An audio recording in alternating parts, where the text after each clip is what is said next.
Hello, everybody. Happy Monday. Welcome back to another episode of Soulful Living with Megs. Thank you so much for joining me today.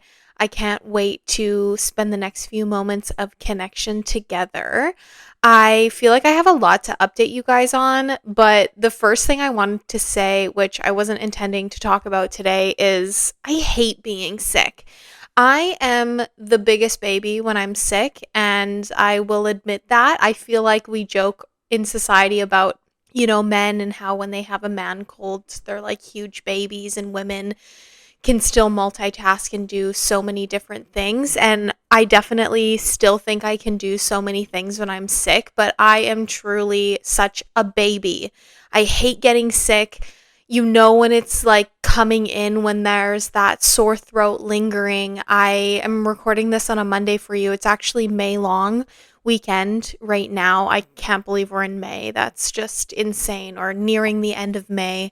I don't know where the time is going in 2025, but my goodness. Anyways, so I'm sitting here recording this on a Monday, and I had always planned to sit and record today, but yesterday midday, I want to say around noon, I was at Starbucks and I was editing the episode of how to self-regulate when you're overwhelmed, which you just heard today.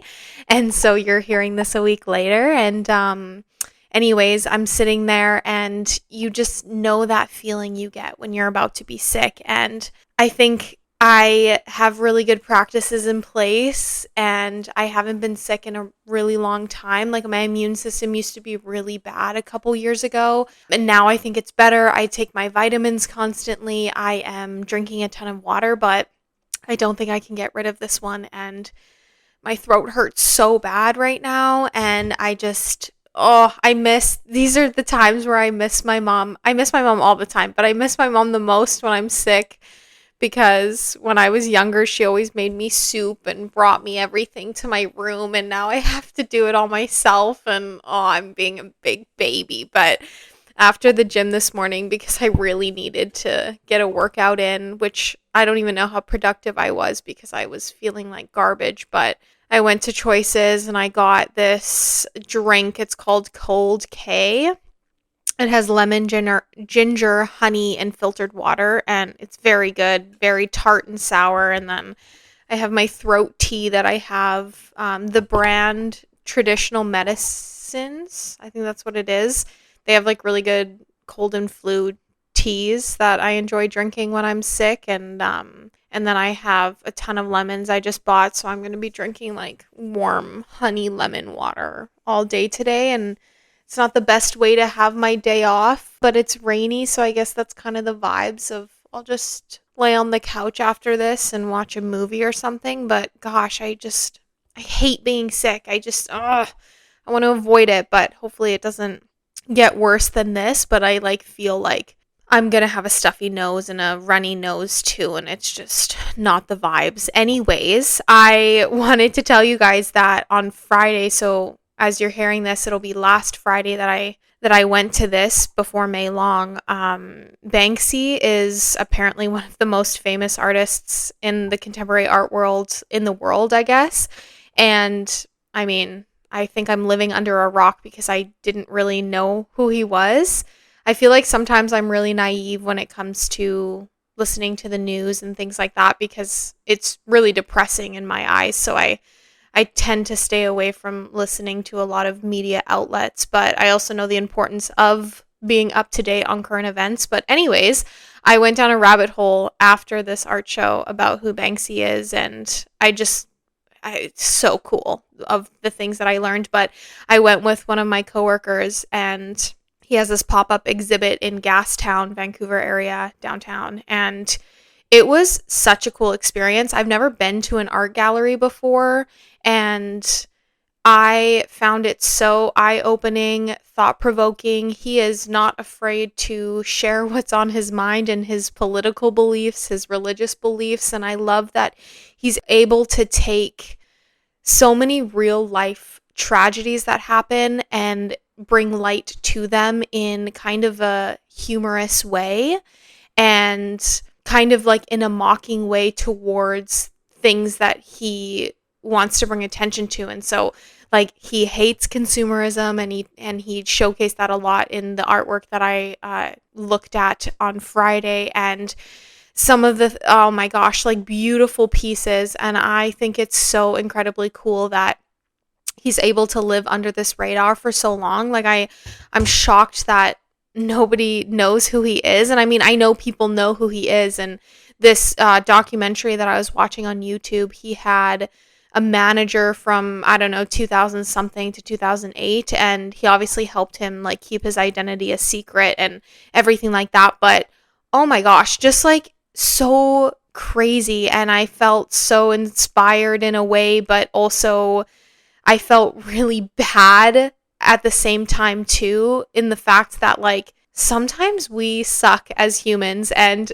as much as I talk about the beauty of the world and how truly incredible I think everybody is, and I think we're all so unique and beautiful in our own ways, I also understand that there is so much tragedy in this world, and that we need to do better, and we need to protect people, and we need to be kinder to people. And we don't do a very good job of living harmoniously together in a lot of ways. And it just opened my eyes of like how privileged I am, and how a lot of the things that I go through even now, like they're totally first world problems. And it just, yeah, it really shed a light on, wow, we need to do better as a collective society. And I think that we can, if we're willing to try. And yeah, it was just a very cool experience, and these pieces were gorgeous. I bought one of the prints.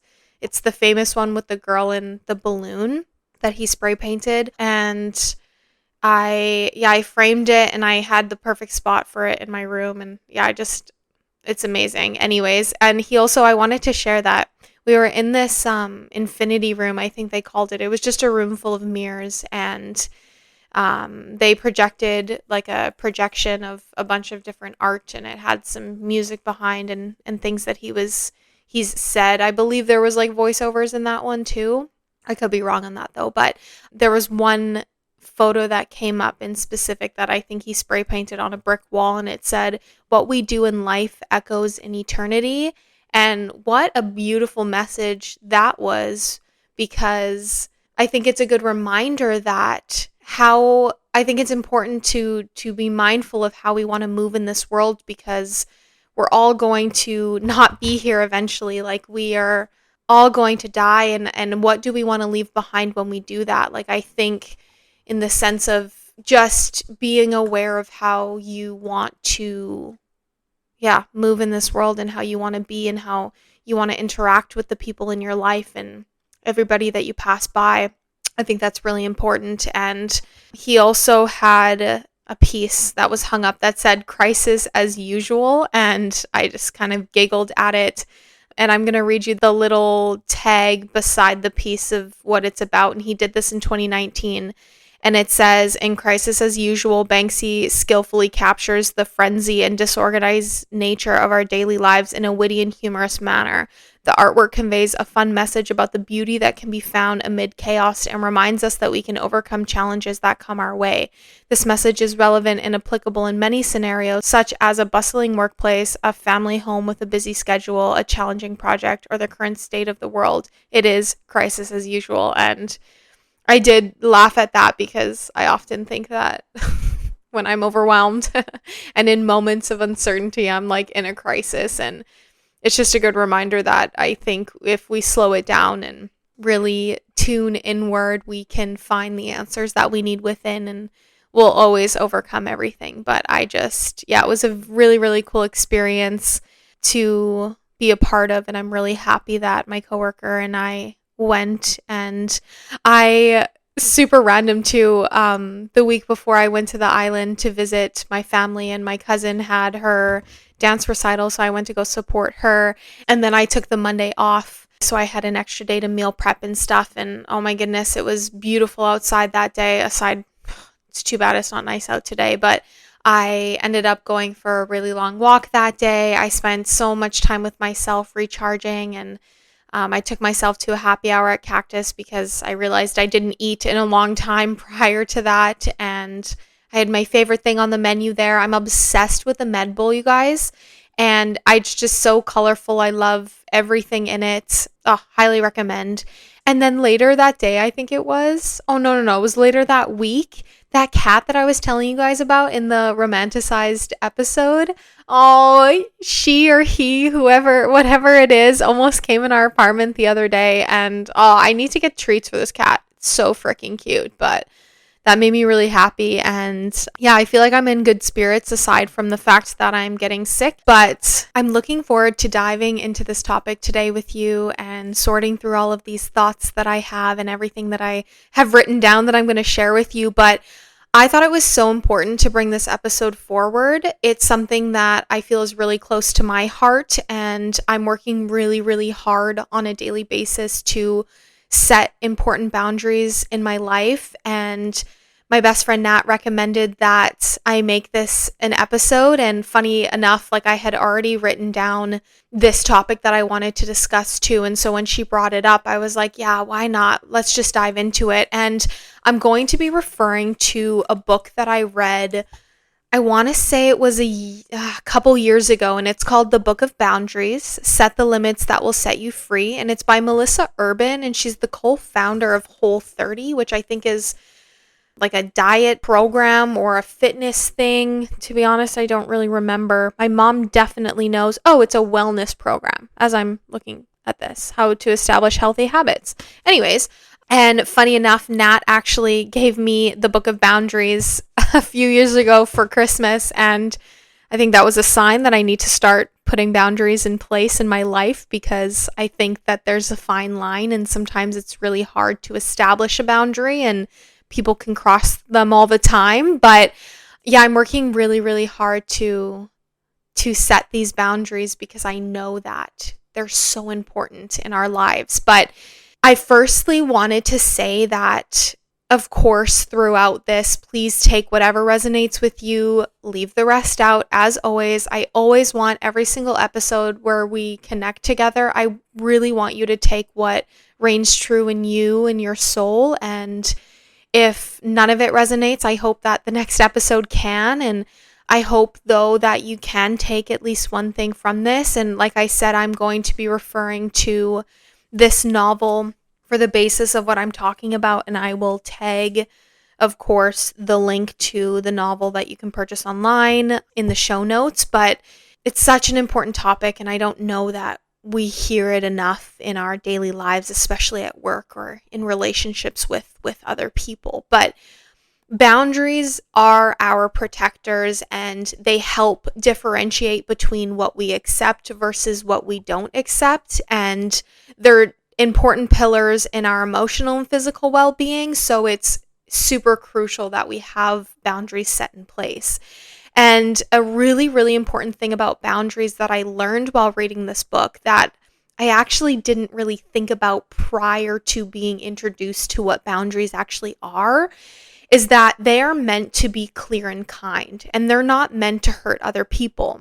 And the point of boundaries are to free ourselves and other people, along with enhancing the relationships that we have with others. And so having good boundary setting practice is crucial for our relationships with other people. And I'm sure you guys know this already, but we set different boundaries depending upon the circumstances.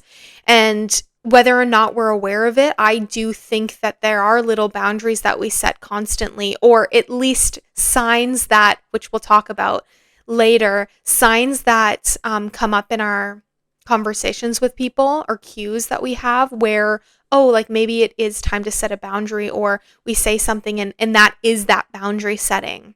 But boundaries can look like asking your family member that you visit a few times a year to stop bringing up comments about the way that you look or the way that you're dressing, whether you've gained or lost weight. I know that can be a heavy topic for some people, and I've definitely experienced it where, depending upon what I chose to show up in, there's always that one family member that can kind of have a response to it, and it's maybe not making you feel the best about yourself. But boundaries can also mean expressing to your employer how you're unable to work overtime that day, and how it's important for you to be taking a lunch break that you're entitled to. And I know so many people in my life where they work overtime constantly, or they don't even get a break at work, which is just wrong in my opinion. But I try to set boundaries at work all the time, because I used to stay late and I used to work through lunch always. And that's not to say I don't do that anymore, but I am so much better about saying, like, no, I actually need a break. If I am going to be showing up as my best self and producing the work that I can produce and know I can produce, I need to be taking breaks that I'm entitled to take. But boundaries can also mean expressing to a friend that as much as you want to listen to their troubles and provide support for them, that specific topic may be triggering to you and could hinder your own growth. And so perhaps at that moment in time, you're unable to be a part of that particular discussion. And that's absolutely a boundary as well. A question that came up when I was researching this topic was, why is it so hard for us to set boundaries, and why do we feel uncomfortable setting them? And I was asking myself this question because I think that comes up a lot when I'm trying to set a boundary. But some things that come up with that could be, we don't want to disappoint others. Coming from a people-pleasing individual like myself, I used to think, and sometimes still do, that if I'm setting this boundary to protect myself, I'm going to let people down or I'm going to disappoint them. And so I think that's a reason why it's hard to set one. We're unsure of what the other person could be thinking if we enforce a healthy boundary, even if it doesn't feel healthy at first. That's something that, as an overthinker, I have thought about before, of like, what are they going to think when I'm establishing this boundary, or what are they going to think of me after I establish this boundary? It can also be hard to set boundaries because you have a fear of losing others. Another reason is it's hard to confront, or it's uncomfortable to have a conversation, even though boundary setting is supposed to be clear and a kind practice. It can be very uncomfortable, and I don't really like confrontation. I'm not somebody that loves to discuss difficult things. While I know it's important to, I really dislike having fights. I dislike just the anxiety that comes up when I'm trying to confront somebody. So that's definitely another reason why boundary setting is difficult. People pleasing I have on this list is as a reason why, which makes so much sense. And it can also bring up a feeling of anxiety and overwhelm, because you're in your head of asking yourself, like, oh, I don't know, should I set this boundary? It feels wrong. I'm really nervous. I'm really scared. I don't know how to say it. These are all normal responses to feel to the question of why it's hard to set a boundary. But I wanted to say why it's important to set boundaries, and how do boundaries benefit us by setting them. Boundaries avoid fatigue and burnout, which is really, really crucial in your daily interactions with others, and also you as an individual in a busy workplace. We don't want to be burning out, and so we need to be setting some important boundaries to be able to maintain our mental and physical well-being. Boundaries improve relationships with ourselves and others. I promise you they do. They truly set us free, and just another reason why having boundaries in place and in practice can improve the relationships, because they are these barriers of what we will and won't accept. Boundaries are important, and they benefit us because they allow us to not be taken advantage of, which I think is a huge thing. I think that there's, again, that, as I said before, sometimes a fine line of how people may be crossing these lines, these blurred lines, but having a boundary in place can allow you to not be taken advantage of. Ultimately, boundaries are a tool to make your life better, and they also create less stress for interactions with others if we don't have to constantly prepare for a triggering conversation, for example. And I think it's about being less in your head, so you're thinking less and being more present and fulfilled with these interactions that we have with others. An important thing about boundaries, though, that I wanted to bring up was that boundaries are only about your behavior and nobody else's. And Melissa talks about this a lot in her book. where she reiterates the fact that boundaries are not about changing other people's thoughts or actions, because we simply can't do that. We know that we are unable to control anybody else in our lives, but boundaries are about our perception of those thoughts and how we receive them. And we'll definitely dive into the power of setting boundaries near the end, but I wanted to continue by saying that your boundary is about you. And as Mel would say, let them. When you set a boundary, and we'll definitely dive into this further too, it's not about how other people receive them. It's about what you're receiving from the world, and then how you proactively react to the world and your behavior and your actions. Just before we continue, guys, this drink that I'm drinking that I mentioned earlier, while I love tart drinks, it's a lot, low-key. Oh my gosh, it also has a lot of sugar, as I'm just reading this now. That's brutal. Oh, well, it has 3 milligrams of iron, 17%. Did you guys know you didn't know this, but to tell you, I have very low iron. I have to take those silly little supplements every day. They're not silly, but it's kind of annoying to take it every day. But yeah, I have super low iron, but I feel like women do in general. Also, this has 0 grams of protein. How rude. I mean, I'm not shocked, but love more protein. Speaking of protein, oh my goodness, just to take a little break from these boundaries, even though they're important, I forgot to tell you guys earlier that I made these protein balls I mix them with oats because I need to use up the rest of my oats. When I go to the gym on the weekends, I usually go really early in the morning, and then I have to eat something before I work out, before I take my pre-workout. And so I'll have a bowl of oats I either mix it with peanut butter or almond butter if I have it.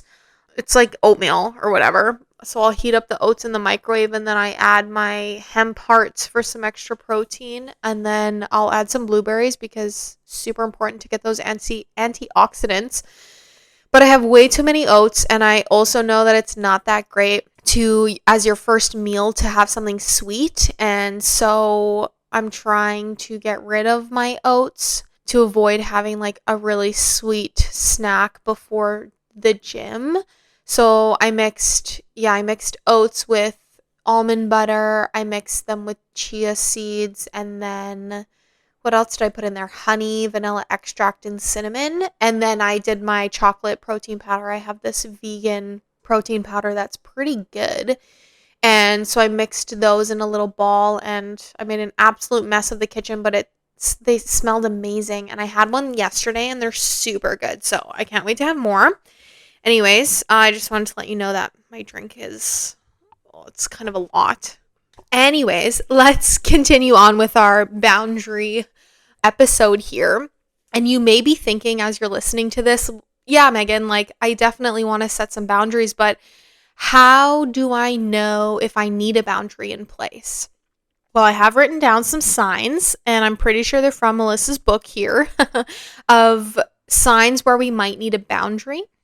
Number 1 are feelings of anxiety and dread around an interaction/conversation, which could lead to avoiding and not wanting to see a certain person, or constantly preparing for an upcoming scenario. And this isn't fun. We don't want to be thinking ahead of this interaction with somebody that we may or may not have, and let alone feeling dread behind seeing a specific person. That could definitely mean that we need a boundary. Number 2 is avoiding certain people, kind of to tie in with number 1, but knowing that an interaction might turn into an argument or drain you, so you avoid having to spend time with those people.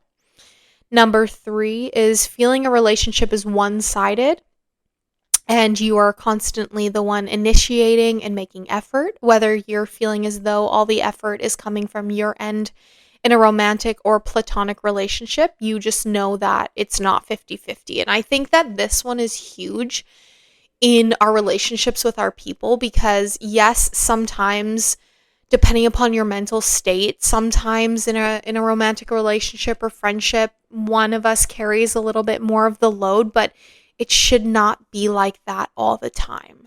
that there needs to be a joint effort because it's ultimately about respect. And I think if you are constantly the one reaching out to a friend, always the one making plans, always the one checking in, always the one doing it first and initiating, it's it seems to be it's one-sided, and that ultimately I think over time drains you. And so I think it means that we need to start putting a boundary in practice here. Number 4 is feeling drained in the presence of others, leaving your battery drained, and having certain people in your presence is taking away your energy and replacing it with negativity and fatigue. And I know I've talked about this before. I believe it was in my reminders episode for you guys, the first one. And Tinks talks a lot about this too, of the people in your life should not be draining your battery. And so if you are feeling like you're not supercharged when you're leaving a situation with somebody, if you're not feeling energetic and good, and you're feeling constant fatigue and negativity, I think that it means that we need to set a boundary. Number 5 is agreeing to everything someone is saying to avoid a potential argument. It means you don't want to argue, and so you feel it's best to go along with the opinions of others, even if you may disagree with that opinion, just to avoid confrontation. I think this one's huge too, and I think that we should be able to share our opinions in a safe space with the people that we spend our time with. But if you find yourself constantly agreeing because you know that by speaking up about something that you believe in could lead to a potential argument, I think that there's a need for a boundary here. And then the last one I have here, number 6, says receiving unsolicited advice constantly, not asking for advice or opinions, but receiving it anyway. And perhaps it bothers you and you don't know how to navigate forward by enforcing a boundary that is clear and kind. These are not all the signs that are covered in this book, but I think it's a good start into our conversation here, and just to give you ideas as to some of the signs where we might need to enforce a boundary. And if one of the 6 feelings or signs that I just shared with you kind of come up as you're thinking about perhaps a previous conversation you've had with somebody, or you're feeling uneasy on the inside, it may be time to enforce a clear and kind boundary. But as I was reading through this book, Melissa mentions that the difficulty that arises when needing to set a boundary is kind of going from like a knee-jerk reaction of, whoa, that's not okay, that just happened, to establishing that clear and kind limit to what you will and will not accept. And as I'm saying this, I'm sure we've all had moments where somebody has said something, and that initial, like, it's almost an instinctual reaction of our body being like, oh my gosh, or wow, or just that knee-jerk, holy crap moment kind of thing.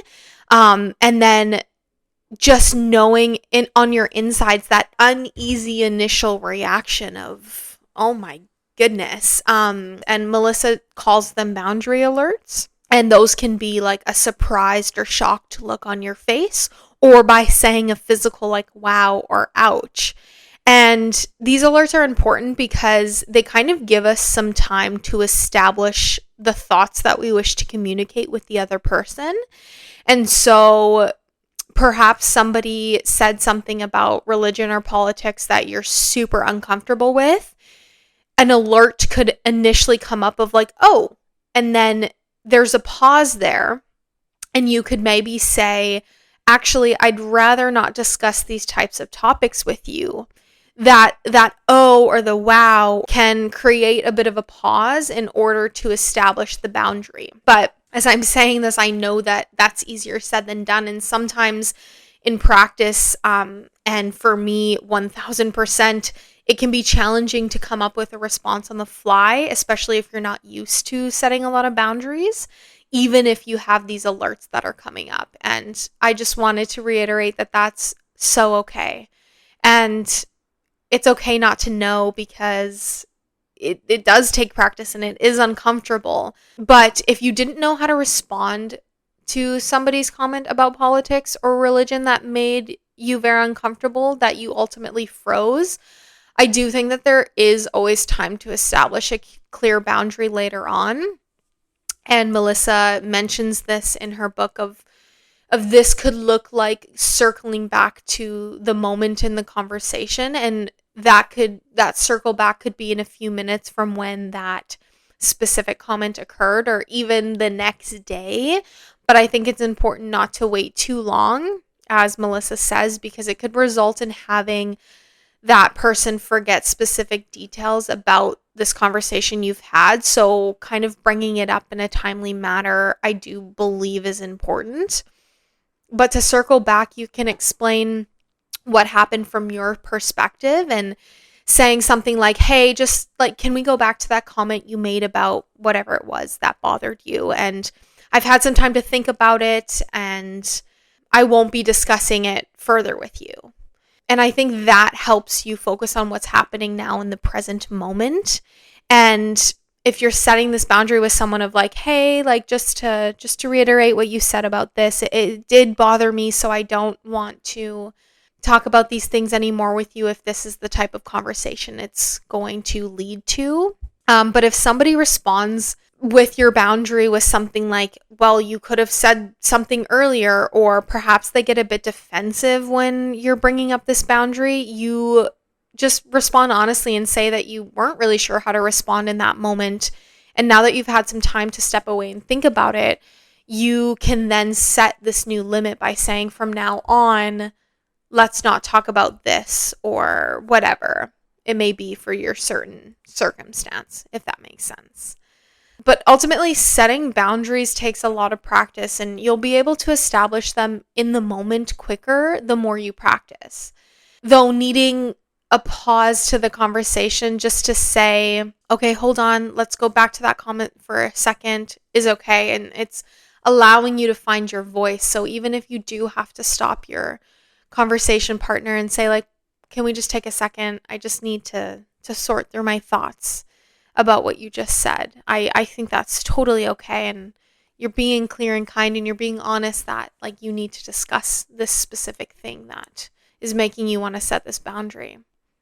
And I think I already said this earlier, but again, as an important reminder, boundaries are all about you.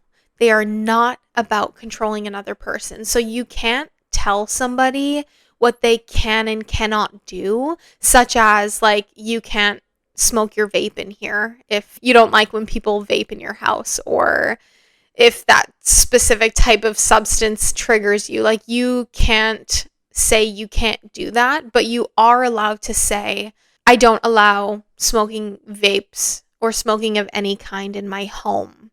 And these boundaries are meant to protect you and keep you safe. They are not meant to control others.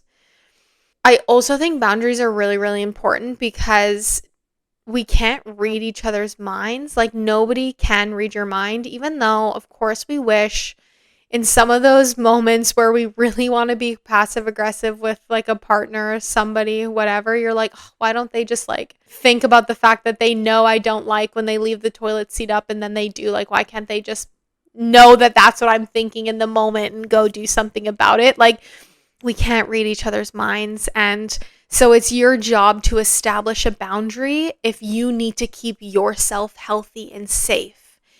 And it is also your job, when you have these limits, about holding the limits and holding the boundary in place. It is not their job to constantly remember every single boundary you set, and it's your job to hold that boundary that's important to you and bring it up as a need be reminding basis. Like, say you do go to this family gathering and your uncle makes another comment about the fact that you're wearing whatever you're wearing, even though you want to express yourself and you love your outfit, but he made fun of you for it. And you've already established this boundary. Like, it is your job to say, like, hey, please don't comment on what I'm wearing today, or I like my outfit and I'd rather not talk about it, or, things like that. And how others respond to your boundary is not your problem. And also the reverse of that, how people set boundaries with you and how you respond to their boundaries is not their problem. It's really, really not your job to navigate how this person is going to feel when you establish a boundary. And frankly, if they do get upset, if they are triggered, if they are defensive, it is not your problem.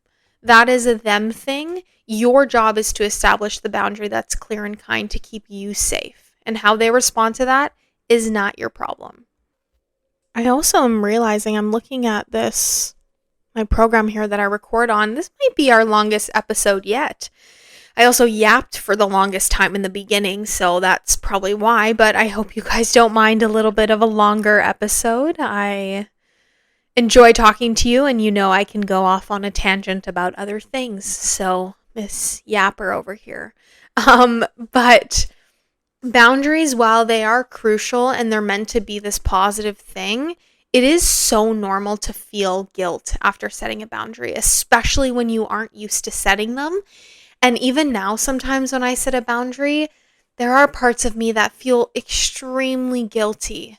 And I feel really bad because I think that's the people pleaser in me coming out of, I really just don't want to let people down. But this isn't about letting people down. These are going to create a better relationship, a better harmonious relationship with the people in your life. But it is so normal to feel guilt. And I want to read you, I'm going to page 45 of this book. And it says, there's a little snippet at the top that says, when guilt comes knocking. And I loved this. And so we're going to read it together. It says, these boundary feel-bads are often referred to in psychology as unearned guilt. It is not productive guilt, which is an important social regulator and helps us right a wrong when we actually feel at fault, when we're actually at fault. Unearned guilt is a learned means of self-punishment that tells you to feel bad for putting your feelings ahead of others, standing up for yourself, or making other people feel uncomfortable. We've learned this from a dozen different sources. The people pleasing we've done with our parents, that's literally me, teachers and other authority figures, the responsibility we felt for our friends or family members' feelings, societal pressures from the patriarchy, sexism, and mass marketing, or from the abuse, trauma, or neglect we've experienced. The good news is that this is a learned behavior and it can be unlearned, and that's exactly what we're here to do. And that was huge because, as I just said before reading that, like, I am such a people pleaser, and so I feel guilt because I used to think, like, growing up, it was my job to, like, keep all of these relationships in my life, like, in order and in harmony, and it's my job to attend to all the needs of others when it's really my job to protect myself.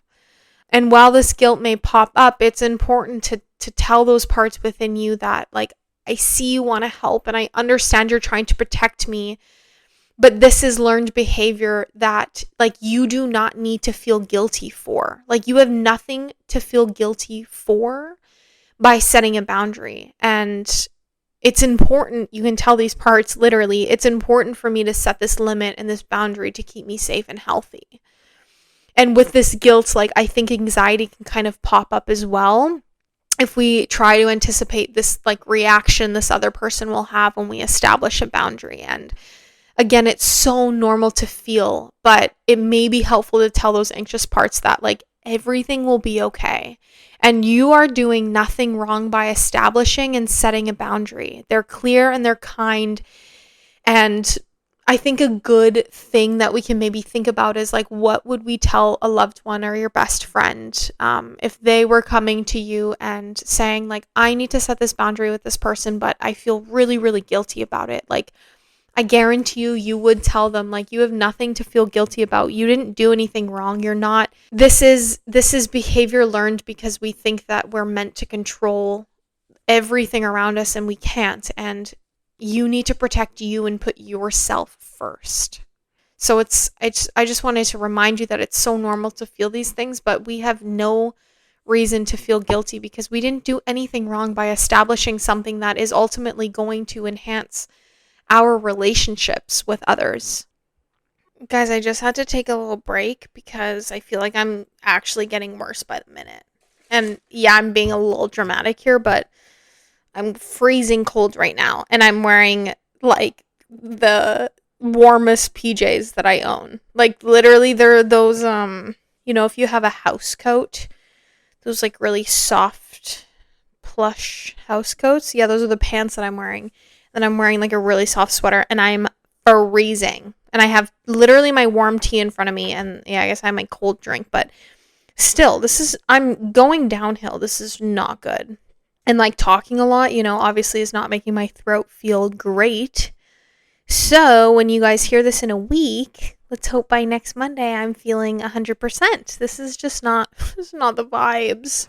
At least I already meal prepped everything yesterday. So I have nothing to do today other than literally be a couch potato and rot there while I watch something. Sid and I are watching, I'm again going on a tangent. Love this for me. Sid and I are watching The Secret Lives of Mormon Wives. So I really want her to come home from her day of work so we can watch that. But back to boundaries. Some questions that kind of arose when I was doing this research was, what if I feel like my boundary makes sense and somebody else's doesn't? Or what if I feel like my boundary is helping the relationship as a whole, but theirs feels selfish? And these questions are super normal. And it's super normal to have a defensive reaction to other people's boundaries, especially when they're new to you. It's important to remember, though, that as long as these boundaries are not compromising your own integrity, which they really shouldn't because boundaries are protecting us, their boundary is their business, and you truly don't have to take it personally. Even though, of course, that's easier said than done. But if it feels like a boundary, we can probably assume that it is, and it is for the best interest of every single human. And I kind of talked about the defensiveness prior, but I do want to reiterate that it is so normal to feel that way if somebody is establishing a boundary with you. Like, I know when people establish boundaries for me, sometimes I've been like, oh, geez. And then I feel like guilty for maybe doing something that made them set a boundary in the first place. But again, we don't know like what is going on in somebody else's mind. And so if they feel like what you said, which like genuinely could come from the best intentions, if they're setting a boundary, it's not meant to shine a light on you of like, you're not good enough or you're bad for doing this, or it sucks that somebody had to set a boundary with you by saying that. It is meant for them to protect themselves, and perhaps you wouldn't have set a boundary if someone was saying that to you, but that's okay. It's just another reminder that we just really don't need to take it personally. And I know that when people are setting boundaries, like I promise they're not looking at you in a different light. Like when I set boundaries with people, I'm not looking at them later on of like, oh, they're a bad person for doing this prior. It just means that I want to establish a good relationship with them, and I want to maintain that good relationship. And by setting this boundary, we are able to do that. Melissa talks about this golden rule in relationships with others, as she calls it. And she mentions, let me read you the exact thing that she talks about here. But she says, say what you mean and trust your partner will do the same. And so kind of to dive into that, and what I took from that relationship golden rule is that it's important to express your truth when setting a boundary, and that when you do that, you would hope that others will do the same for you.